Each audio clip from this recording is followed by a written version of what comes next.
This is BMW's 2024 F900 GS, and it is 31 pounds lighter and has 15 more horsepower than the F850 GS it replaces. It's also more off-road capable than before. So, is it a shredder? We're gonna take it out, hammer it for a day, and find out.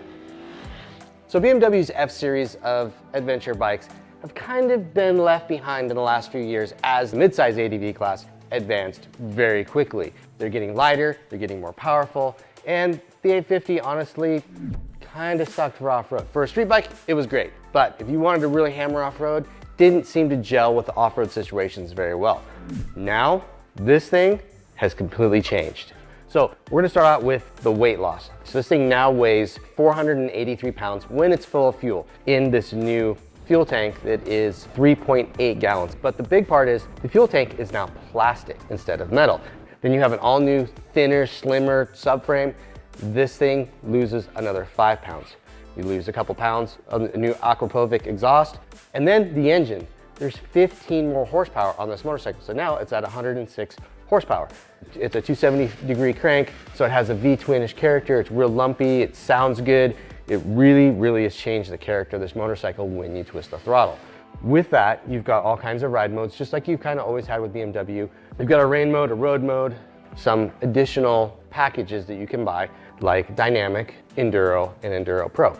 Enduro Pro, which is the mode I was most interested in for this class, because you can ride single track on these motorcycles now, which that wasn't really possible, 5 years ago. But now with this bike, big changes, it's much lighter, it's easier to handle, but the chassis is better. Up front, you have 43 millimeter fork, 230 millimeters travel, which is 9.1 inches. At the back, you have a monoshock that has 8.5 inches of travel.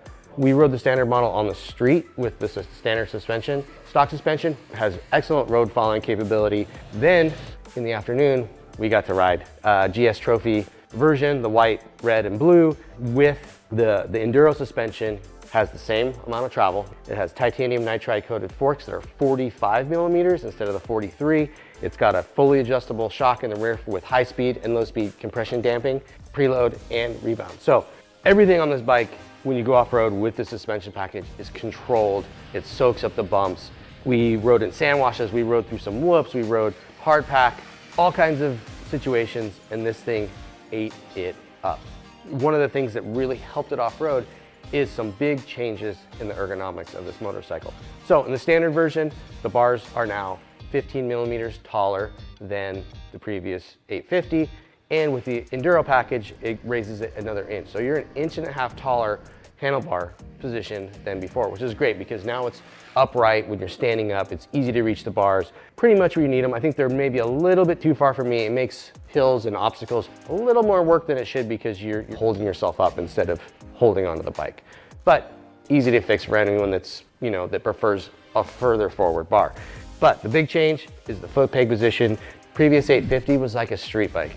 The brake pedal and the shift lever were so far down, and at the limits of their adjustment, we're still too far down to get any sort of off-road boot underneath them.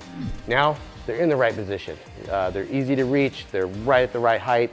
The shifter has an adjustment where you can move the actual nub forward or back to fit your boot size, which is great. Never missed a shift all day. Always crisp, always clean, always precise. But with that foot peg position, you get some big fat foot pegs now as well. Everything is in the right place, finally, on this motorcycle. And I think that makes almost as much a difference as this Enduro suspension does. So overall, is this motorcycle a contender in the mid-weight ADV category now? Absolutely. BMW has pushed this thing right to the top of the list if you're shopping for an aggressive mid-size ADV motorcycle. Less weight, more power, better ergos, awesome suspension. Not a lot of misses on this motorcycle besides the standard suspension. If you're looking and you're shopping, this is one you need to put on your list for sure.